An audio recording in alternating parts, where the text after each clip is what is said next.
For today's ulam serye, magluluto po tayo ng sinigang na buto-buto. Post nyo na lang po para sa mga sangkap. Hiwain na po natin ang sibuyas, okra at gabi. Hiwain po natin ang maliliit ang gabi upang madali po itong lumapot sa ating sabaw. Himayin na rin po natin ang kangkong. Pwede rin naman pong talbos kung iyon po ang nais nyo.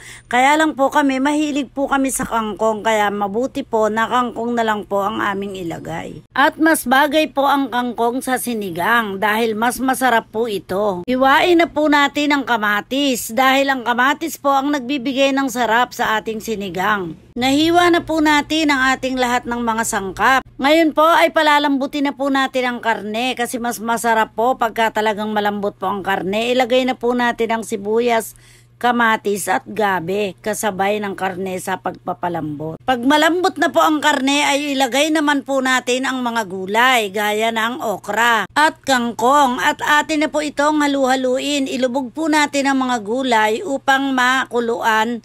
At ilagay na rin po natin ang sili at siling labuyo. Ilagay na rin po natin ang pansigang at timplahan po natin ang ayon sa inyong panlasa. Sinigang po agad ang naisip kong lutuin dahil ito po ay paborito namin. Dahil sa asim na taglay nito. Tiyak na magana na naman ang aming kain dahil sabaw pa lang ay ulam na. Ayan, luto na po ang ating sinigang na buto-buto. Para po sa mga mahilig sa sabaw ay perfect po ito. Dahil bihira po sa Pinoy ang hindi mahilig sa sinigang. Kayo po, anong lutong Pinoy ang hilig nyo para masubukan din po namin? Comment down below.